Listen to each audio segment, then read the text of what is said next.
Adam yakhruju dam jibilah yakhruju min aqsarahimil mar'ah ya. Ala sabilis sihah min ghairi sababin fi awqatin ma'lumatin. Itu secara syara, yakni darah normal, darah watak yang keluarnya itu dari ujung rahim seorang wanita. Keluarnya itu dalam keadaan sehat dan tanpa ada sebab di waktu-waktu yang ditentukan. Itu secara syara. Head secara lugoh, head lugotan itu maknanya adalah as-sailan. Sailan.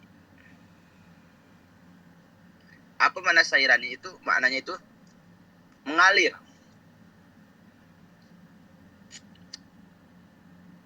Karena darah head itu mengalir. Oke, wan nipas. Dan akan membahas nipas. Ini bil ikhtisar sebetulnya. Enggak detail banget karena langsung ke paslun ada di sholah. Tapi enggak apa-apa. Aqallul haid yaumun wa lailatun. Durasi minimal haid itu 1 hari 1 malam. Atau 24 jam. Yang kamu harus catat, Banat, Ustaz Radit, 24 jam itu tidak mesti 1 hari 1 malam. Tidak mesti 1 hari 1 malam. Karena konsep yaumun walailatun ini itu kalau itisol. Kalau darahnya itisol.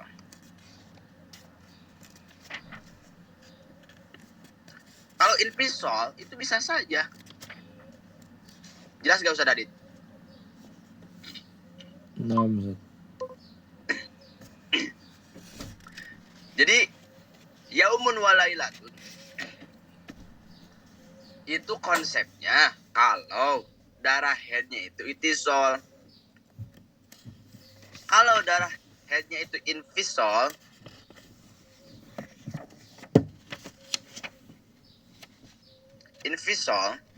maka tidak mesti 1 hari 1 malam 24 jam itu. Bagaimana kasusnya? Kasusnya gini. Banat mengeluarkan darah tanggal 1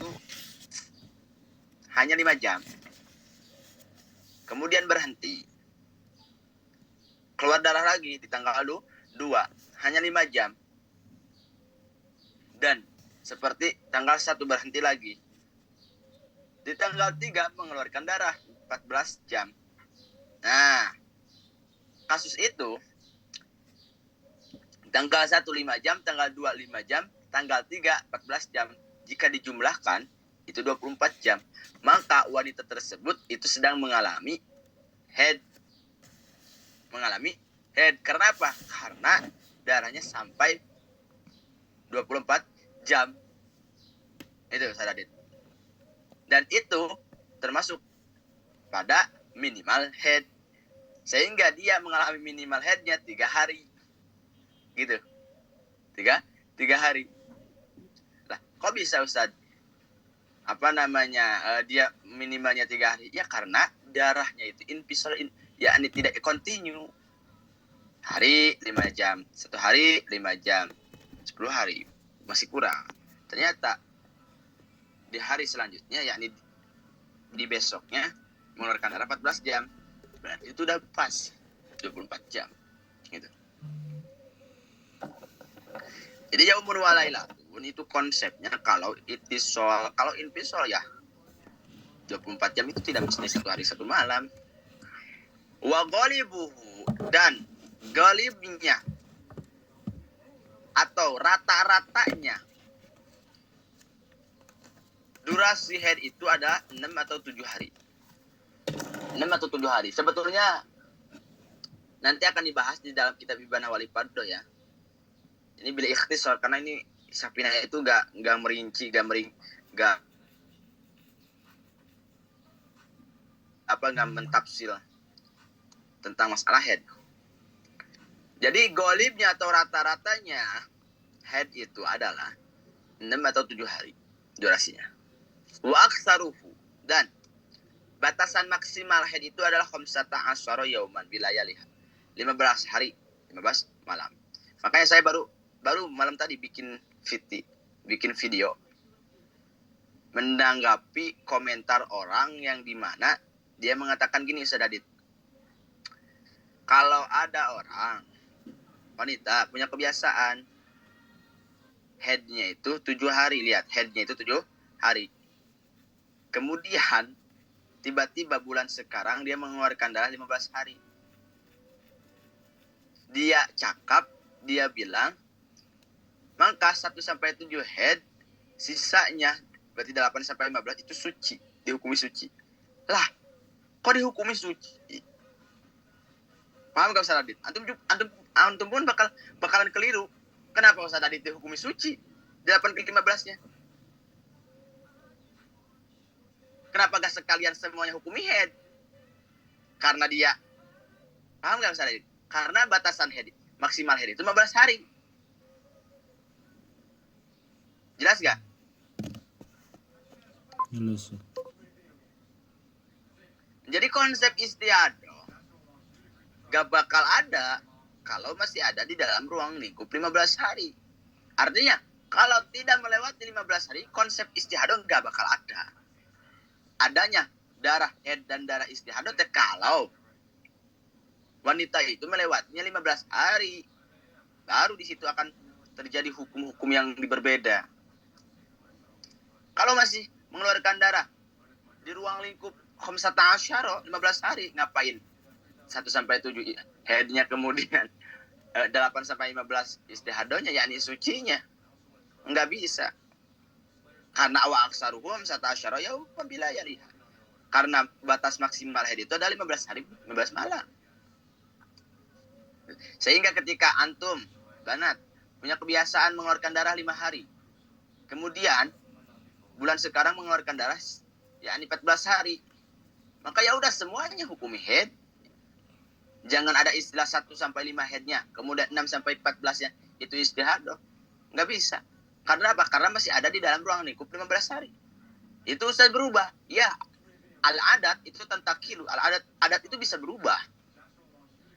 Qad tataqaddama wa qad tata'akhkhara wa qad tajidu wa qad tankusu. Adat itu bisa maju, bisa mundur, bisa kurang, bisa lebih. Sah-sah aja. Paham ya? Nah, itulah menjelaskan batas maksimal head. Kemudian wa aqallut tuhri bainal hadatain. Kemudian masa minimal suci itu di antara 2 head hanya 15 hari. Artinya, ketika darah yang kedua akan dihukumi sebagai head, harus tunggu dulu masa minimal suci, yaitu 15 hari. Artinya, ketika darah keluar di masa suci, maka darah itu akan dihukumi istihadah. Bagaimana contohnya? Sebetulnya nanti dalam ibadah walipadoh ya, tapi nggak apa-apa. Contohnya gini, lihat, antum tulis. 1, wanita itu mengeluarkan darah tanggal 1 sampai tanggal 5. Ya. Dan tanggal 5 lah. Kita ambil tanggal sampai tanggal 10 aja.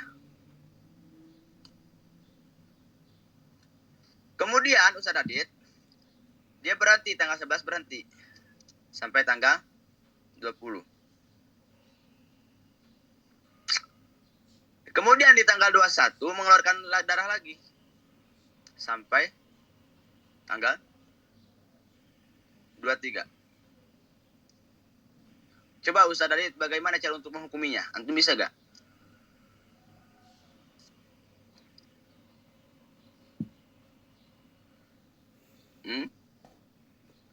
Antum bisa gak? 1 sampai 10 ini adam, yakni darah. 11 sampai 20 ini kita.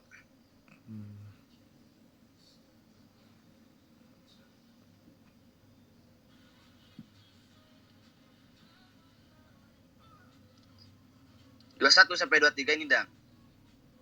Bagaimana Ustaz Adit cara menghukuminya? Bisa gak?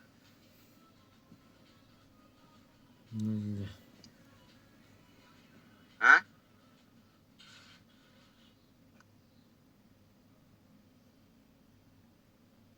Coba belajar untuk menghukumi. Lupa.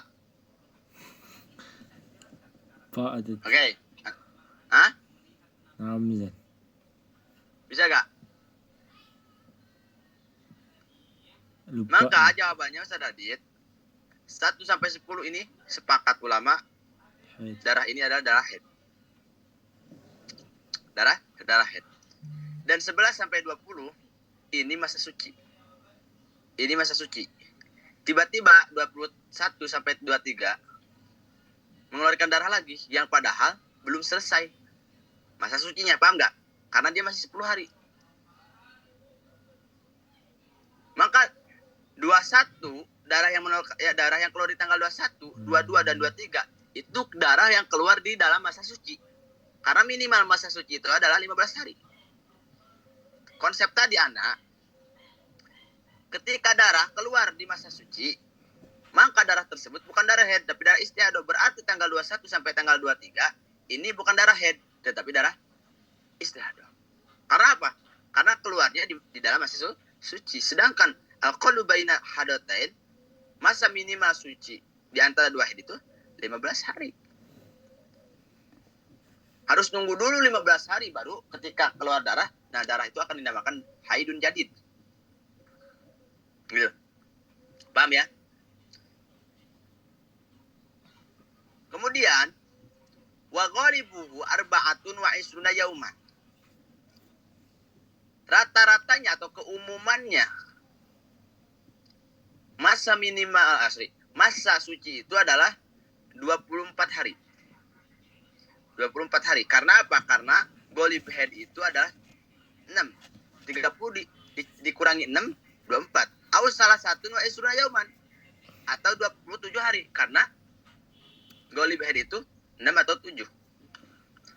30 diambil 7, sisanya 23.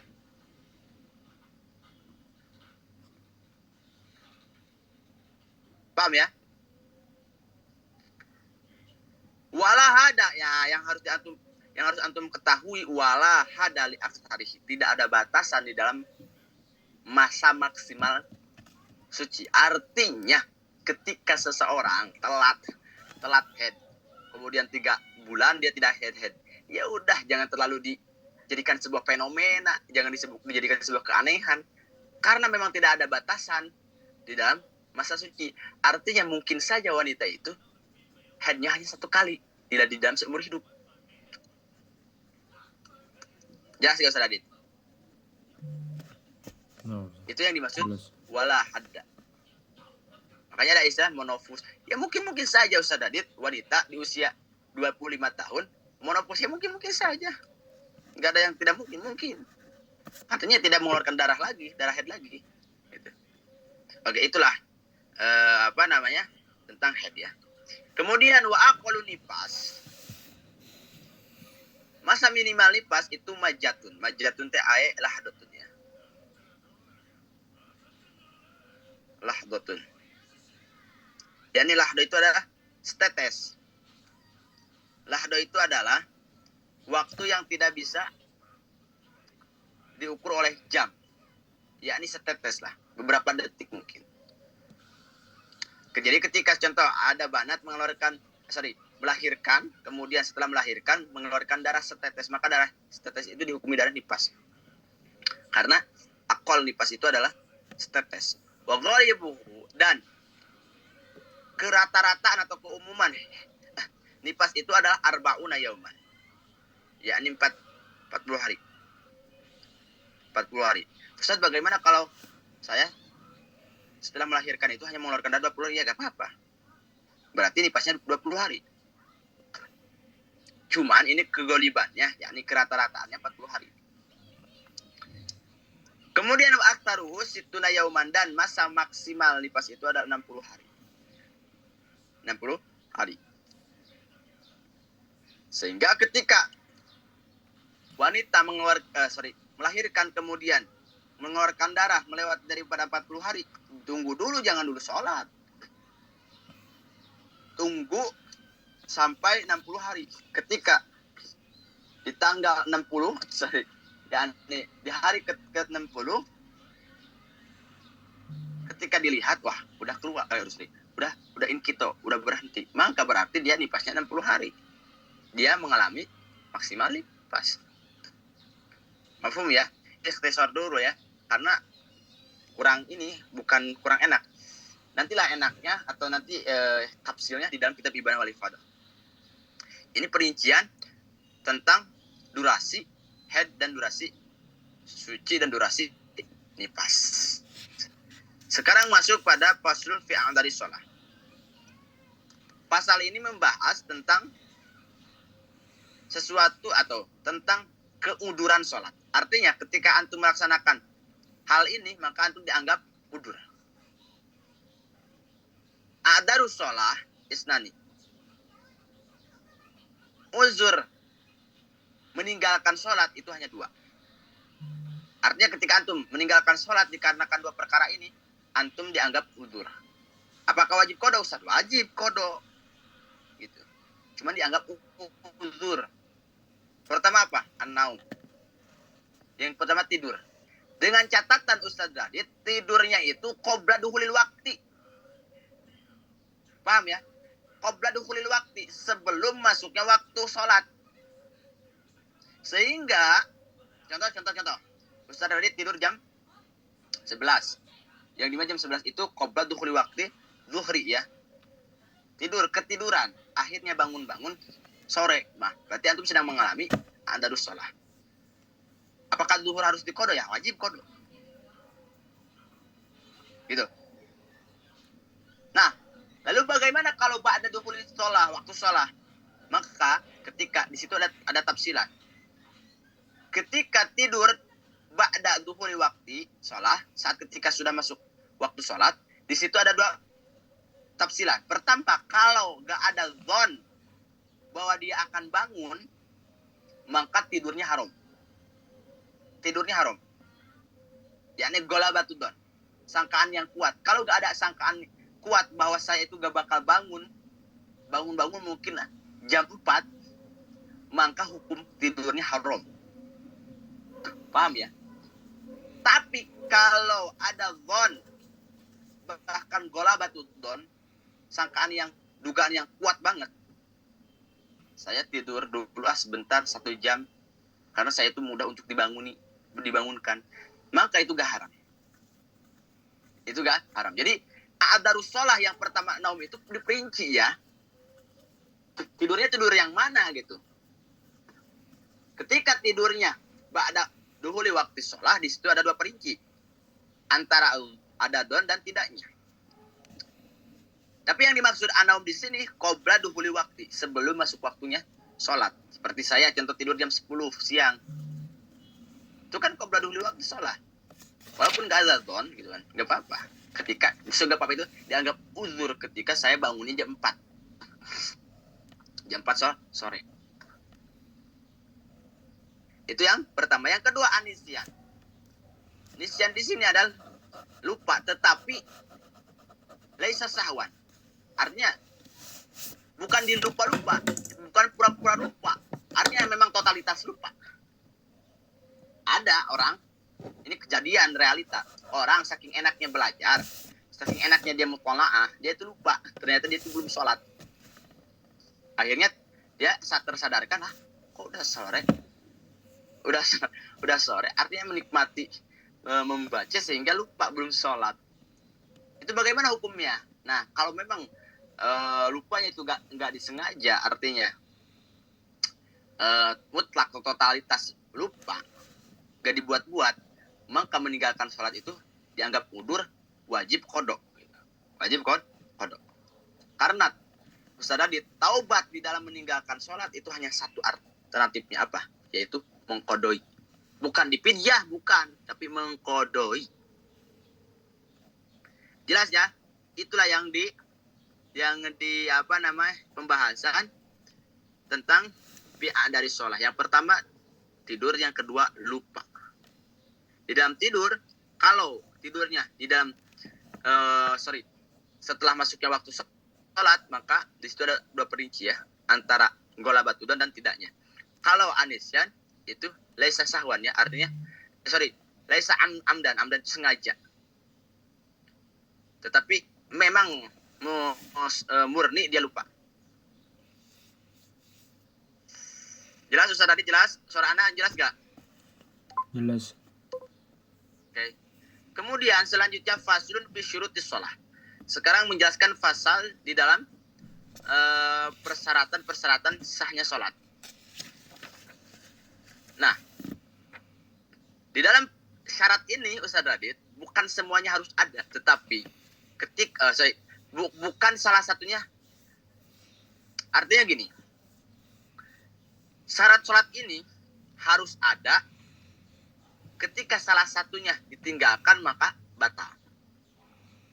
Setiap syarat, contoh, kalau orang menyaratkan antum, Ustaz Radit, kalau antum mau kuliah ke Mesir, maka syaratnya ada 10. Ketika antum kurang 1, maka itu akan cacat semuanya. Artinya akan batal semuanya. Ini pun sama. Di dalam persyaratan sholat, ini kan ada 8. Dalam 8 ini harus semuanya ada. Ketika salah satunya nggak ada, maka batal. Lihat, syurutus sholat tamaniyah. Persyaratan sahnya sholat itu ada 8. Pertama apa? Taharatul hadasain, yaitu suci di antara dua hadas. Yakni hadasain itu adalah asgor, akbar. Asgor itu seperti kencing dan lain-lainnya, akbar itu seperti junub, kemudian haid, nifas, ilakhir. Jadi syarat pertama untuk sah sholat itu adalah harus suci dulu dari dua hadas, yakni hadas kecil ataupun hadas besar. Yang kedua, wa tahara anin najasati fi thawb wal badan wal makan. Yang kedua, syarat sahnya sholat itu adalah dia harus suci dari najis. Apanya? Pakaiannya, badannya, juga tempatnya. Saya pernah ditanya, Ustaz, saya pernah ditanya gini, Ustaz,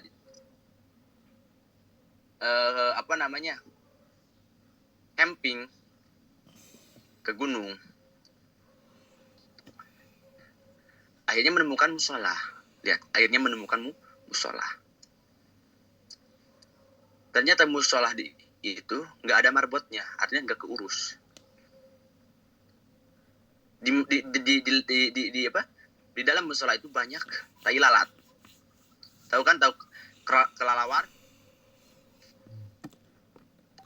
Akhirnya saya sholat menghadap tai kelelawar tersebut, tetapi tidak menyentuh. Contoh, ini tai lalai atau kelelawar. Antum sejadah di sini, Ustaz Adit. Kan tidak mengenai kan, tidak mu'alaq. Lalu bagaimana? Dia menanyakan hukum sholatnya bagaimana, Ustaz? Saya jawab, hukum sholatnya sah. Cuman makruh. Karena apa? Karena sholat kalau menghadap najis itu hukumnya makruh. Nah, ini sejadah ini dinamakan al-makan. Jadi selama al-makan ini tidak menyentuh, tidak mu'alaqah, tidak menyentuh dengan najis, maka enggak apa-apa. Cuman makruh. Paham ya? Nah, kalau posisi contoh najisnya di sini, di bawah di bawah sejadah yang kamu injak, yang kamu sujudi, maka itu akan berdampak nanti masuknya jadi najis, kena najis. Maka enggak sah salatnya. Paham ya? Jadi walaupun contoh Ustaz Dalit menemukan suatu tempat yang di musola yang di mana musola itu tidak keurus, tidak ada marbot. Antum kepepet mau sholat, akhirnya sholat di musola tersebut, tetapi banyak tai, mungkin tai ayam dan lain-lainnya mungkin.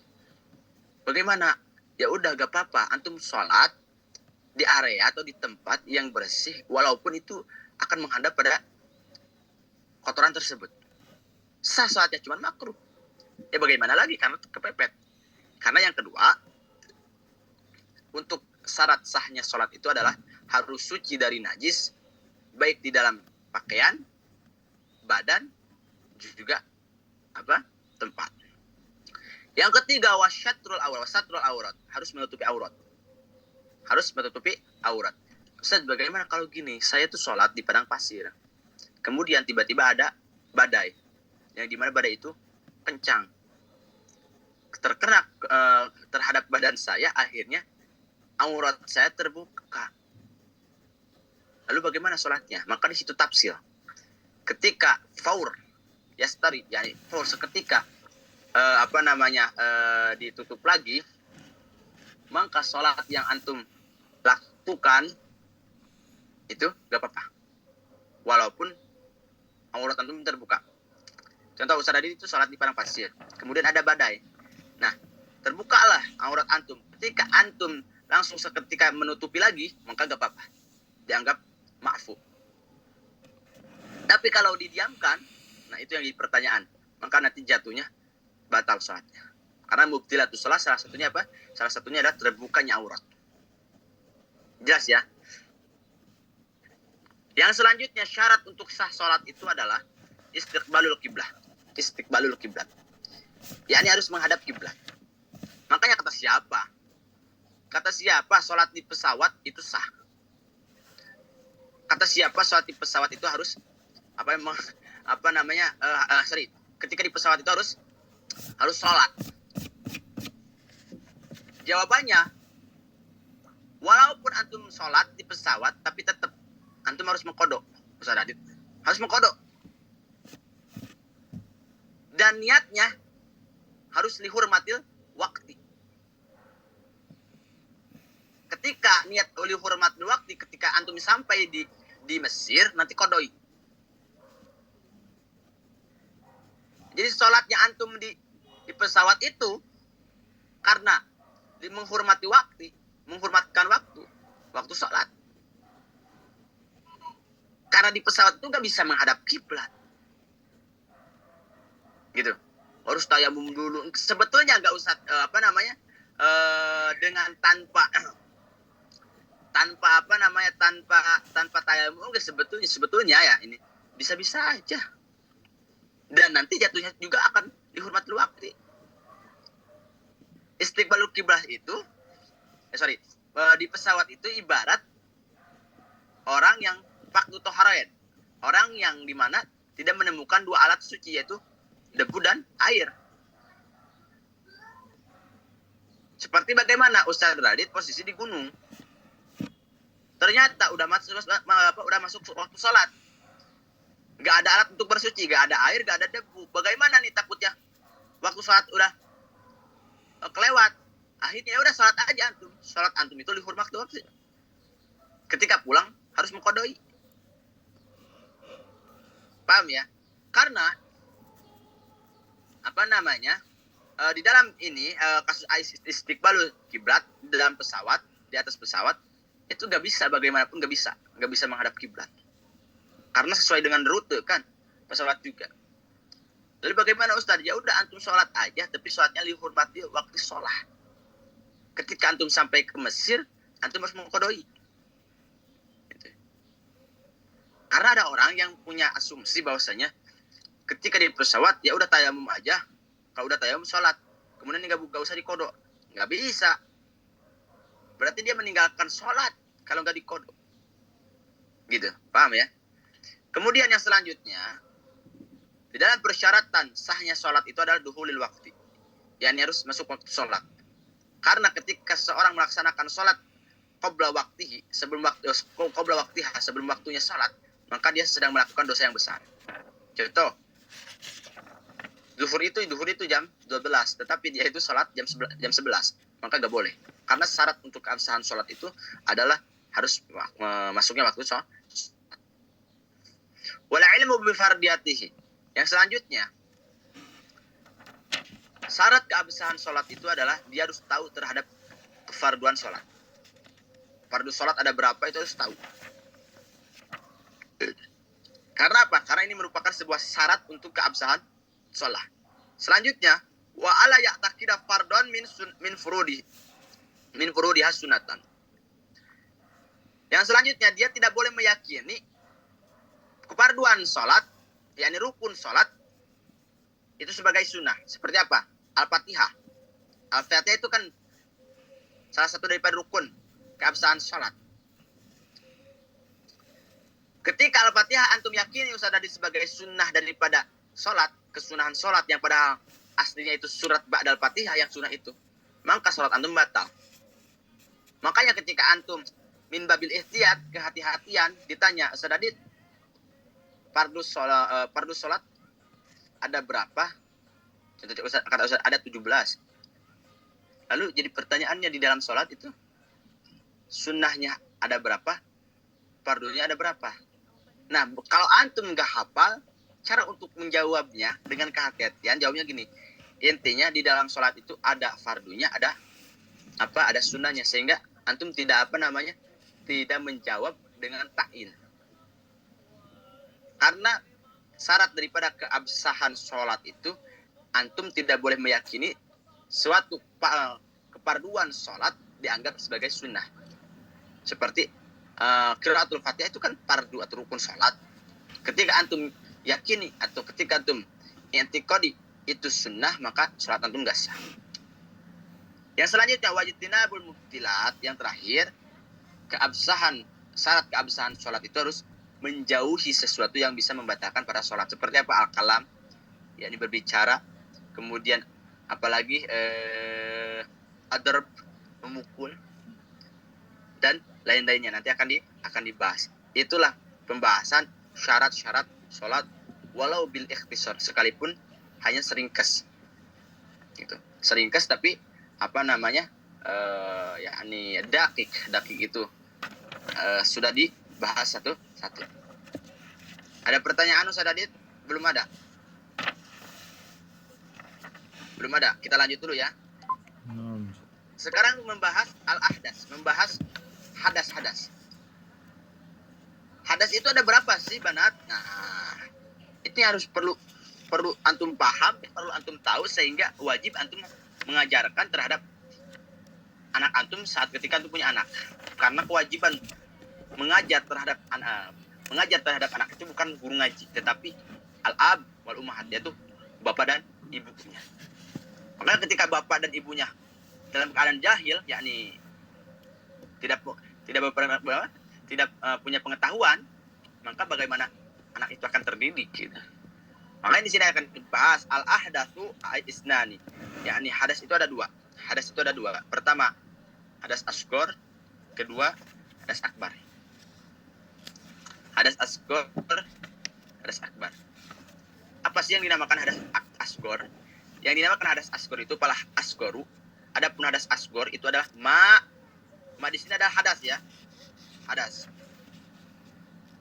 Itu hadas aujaba al-wudu'a, yaitu hadas yang mewajibkan untuk wudu. Seperti kencing, kentut. Berarti saat ketika antum musadadit kentut dan kencing, berarti antum memiliki hadas kecil. Maka saat ketika antum akan sholat, wajib untuk wudu. Karena definisi al-asghar, hadas asghar itu adalah hadas yang mewajibkan untuk wudu. Nah, adapun hadas akbar ma aujabal ghusla, yaitu hadas yang mewajibkan untuk mandi besar. Seperti apa? Khurujul mani, keluarnya air mani. Ya, ini kemarin udahlah mujibatul ghusli.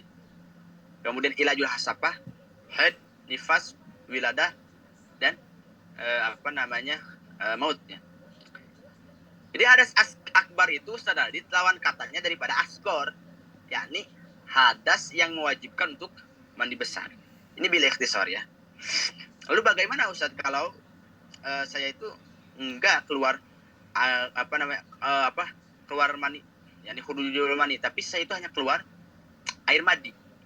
Air madi itu kan keluarnya itu yakni inda ala syahwah ya, ketika muncaknya syahwat.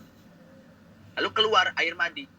itu bagaimana Ustaz? Apakah wajib mandi besar? Enggak wajib mandi besar, cuma najis kalau terkena terhadap sarung atau celana. Paham Ustaz Adit? Jadi air mandi itu hukumnya tidak mewajibkan mandi besar, cuman najis plus membatalkan wudu. Artinya dia ketika akan sholat harus wudu kembali. Oke, sekarang membahas al-aurat. Al-aurat. Aurat itu ada berapa Ustaz? Al-aurat itu arba'atun. Aurat itu ada 4. Aurat itu ada 4. Pertama, auratul rajul mutlaqon wal amati fi shalah. Yang pertama ada auratnya seorang lelaki secara mutlak, dan auratnya amat. Amat itu adalah budak perempuan, yakni hamba sahaya perempuan. Zaman dulu kan ada istilah jual beli amat. Amat itu ya seperti istri sendiri Ustaz Adit. Dalam segi min haisu ajma, dalam segi bolehnya dijima. Cuman bukan istri. Paham nggak? Bukan istri. Nah, aurat laki-laki dan amat di dalam sholat itu batasannya ma baina surati wa rukbati. Aurat seorang laki dan amat batasannya adalah ma anggahota, ma anggahota. Di antara udal, yakni pusar, wa rukbati dan yakni apa? Dengkul. Jadi gini. Sorry, saya akan gambarkan.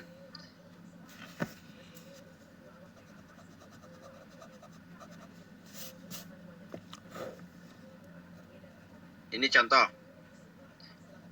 Nah, batas ini surah ya.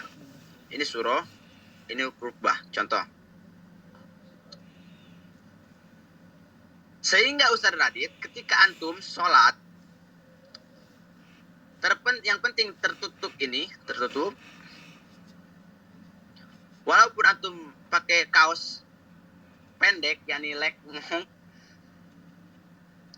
dan yang penting contoh, celananya di bawah dengkul segini, maka sah-sah aja. Cuman antum sul adab. Karena sholat itu sedang bermunajat kepada Allah. Kalau soal sah ya sah, cuma soal adab. Karena batasan aurat laki-laki di dalam sholat itu ya baina surah, yakni udel, yakni pusar, warukbah, dan kedua dengkul ini. Sehingga ketika contoh antum menutupinya itu di atas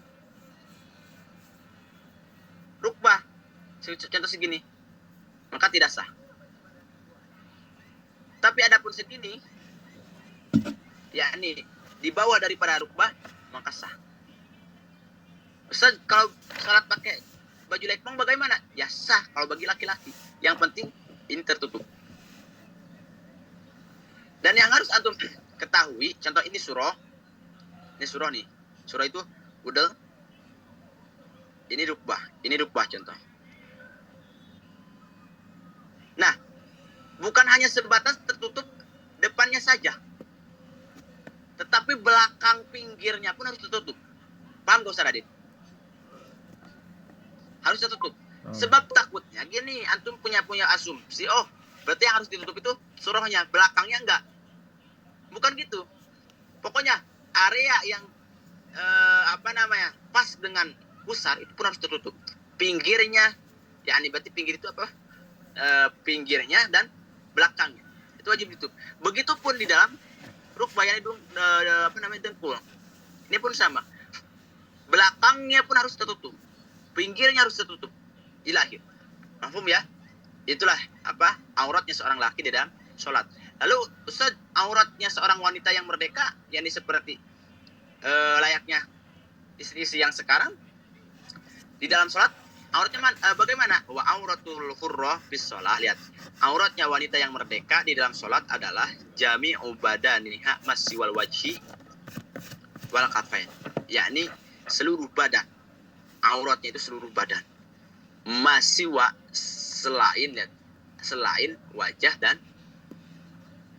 kedua telapak tangan. Artinya wanita itu ketika sholat itu semua badannya harus tertutup. Karena apa? Karena dianggap aurat. Kecuali wajah dan kedua telapak tangan. Mampu ya? Ini Ustaz bagaimana nih sekarang tren ada mukena kan bahasanya mukena ya. Mukena yang dimana mukena itu dagunya itu, contoh dagunya itu kelihatan, artinya sampai leher, sampai bawah dagu atau sampai leher contoh. Nah, batasannya contoh. Ini kepala ya. Batasannya harus sini. Batasannya ini. Enggak boleh ke bawah. Contoh ini mukena, ini berarti harus gini. Enggak boleh gini. Jadi harus pas dagu.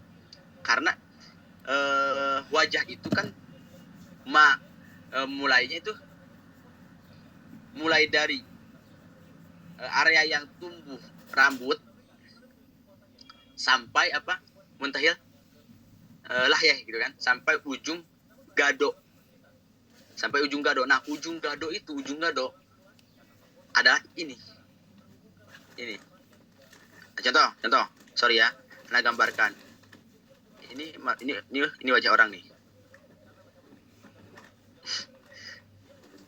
Nah, ini sampai ini. Ini yang disebut muntahil lahyah, gado. Jadi sehingga ketika antum pakai mukena sampai ini, kelihatan ini, maka ini terbuka aurat. Paham ya? Harus gini.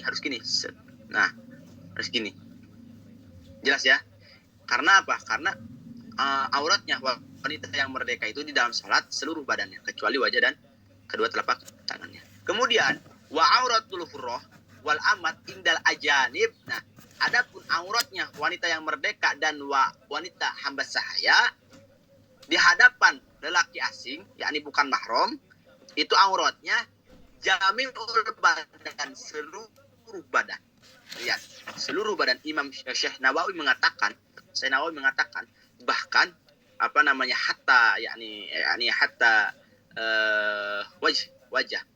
hatta wajah. Sehingga kalau bagus, tapi ya ini enggak beda perspektif juga. Ada istilah kan pakai niqab, ada yang enggak. Bahkan banyak lah istri-istri para ulama juga enggak pakai niqab dan lain-lainnya. Tapi yang dimaksud jami'u badan di sini ya seluruh badan. Hurrah baik orang wanita yang merdeka ataupun amat. Itu seluruh badan. Kemudian wa inda maharimihim hima wa nisa ma baina surah wa rukbah. Nah, adapun di hadapan lelaki yang mahram, baik suaminya baik kakaknya atau adiknya, dan di hadapan wanita lain, artinya sama jenis, maka itu batasannya pusar sampai dengkul. Jangan sampai antum punya asumsi banat bahwa ketika di hadapan di hadapan sejenis, artinya wanita dengan wanita, kita boleh membuka seluruh pakaian antum. Enggak boleh. Batasannya surah rukbah. Artinya sehingga ketika di bawah, lihat, di bawah dengkul, antum pakai celana di bawah dengkul di depan teman antum perempuan, maka hukumnya haram karena terlihat aurat. Dan antum memakai baju yang dimana pusara antum kelihatan, itu pun sama hukumnya haram. Apalagi di hadapan laki yang bukan mahram. Di hadapan sesama jenis pun itu hukumnya haram, Ustaz Adit. Jelas gak Ustaz Adit? Jadi jangan punya asumsi bahwa ya gak apa-apa karena dia kan wanita. Gak bisa. Karena batasan aurat seorang perempuan di hadapan mahramnya dan di hadapan sejenisnya itu antara pusar dan dengkul. Ketika di atas Ketika di atas dengkul dan di bawah pusat, haram. Karena apa? Karena itu termasuk aurat. Jelas? Itu harus hati-hati, harus hati-hati, harus hati-hati. Ada pertanyaan nggak, Ustaz Adit? Alan, ini ngaji udah ya sampai ini. Ada pertanyaan nggak?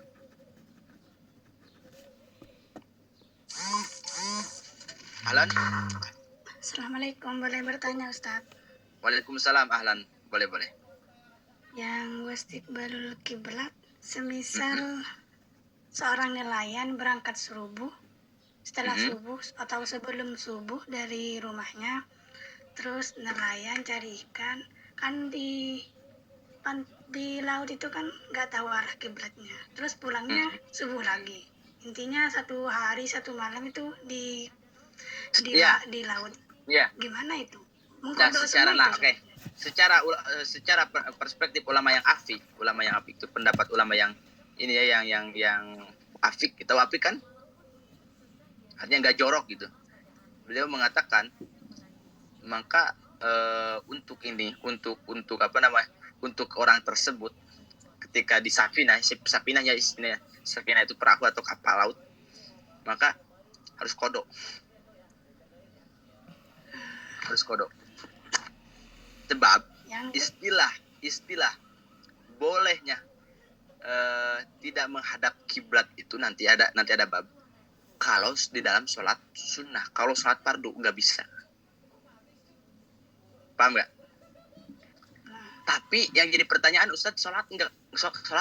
Sholat boleh. Sholat enggak kalau di kapal laut ya? Sholatnya itu dihormatil waktu.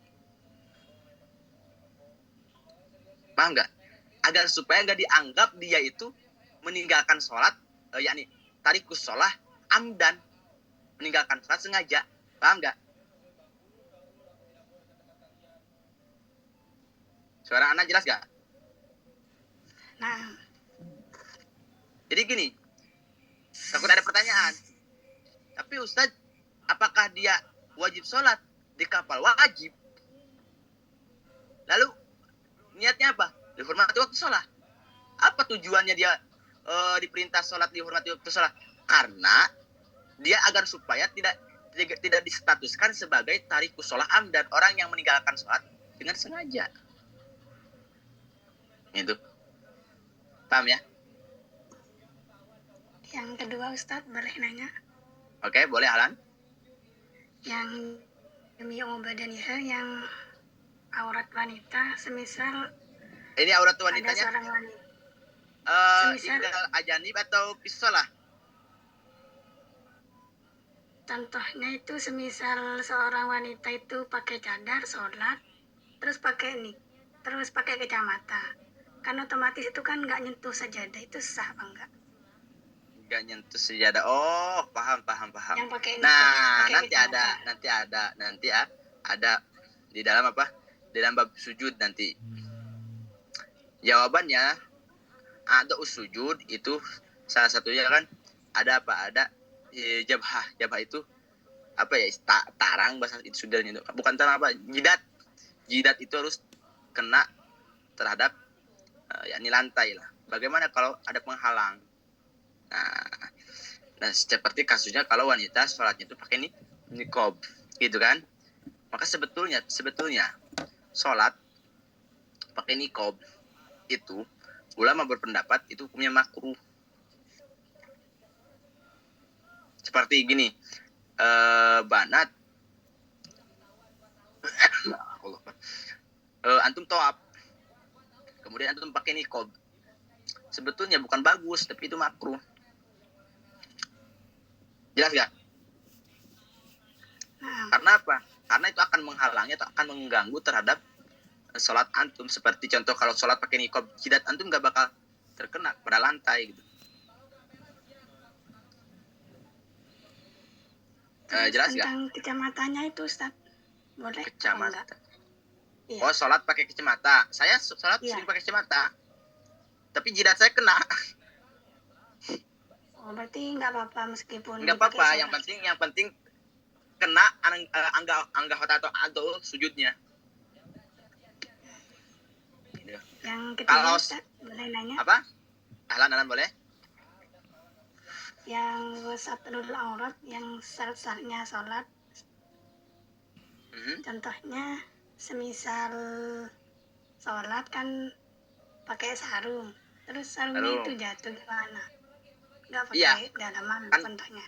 Kan kata Ana tadi udah, kalau fauron, kalau seketika langsung ditutup maka nggak batal. Kalau ada jeda lama maka itu batal.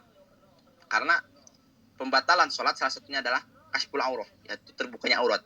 Terbukanya aurat itu ada dua penafsiran ya. Kalau fauron, yakni ketika terbuka aurat itu kemudian langsung ditutup lagi maka tidak batal. Kalau ada jeda lama, yakni didiamkan, maka batal.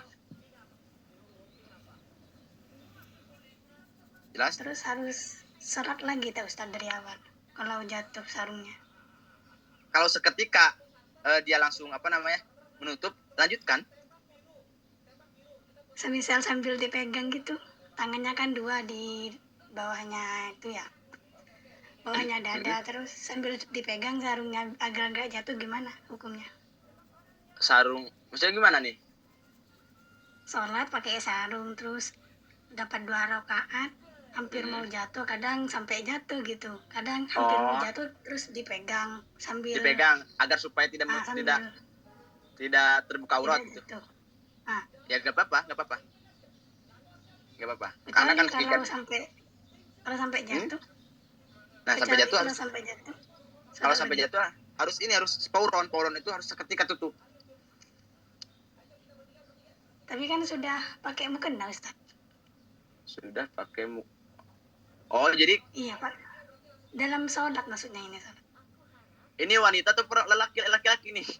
Kalau laki-laki itu kan mudah, kalau jatuh sarung tuh mudah. Oh, ini perempuan ya. Berarti kalau perempuan itu susah ya kalau dipasangin lagi sarung ya. Oh, berarti harus ulang lagi. Karena bagaimanapun itu kan meskipun tertutup pakai mukena. Tapi tertutup oleh mukena auratnya. Nah ya kalau tertutup ya nggak apa-apa. Artinya nggak usah dibatalkan, lanjut. Karena kan konsep daripada syarat sholat itu harus tertutup aurat, sedangkan itu udah tertutup. Jelas nggak? Oke ya, mapi soal Ustaz Adit. Yang lainnya nggak ada ya? Oke, Ana tutup dulu ya. Makasih semuanya, makasih Ustaz Adit, makasih Mbak.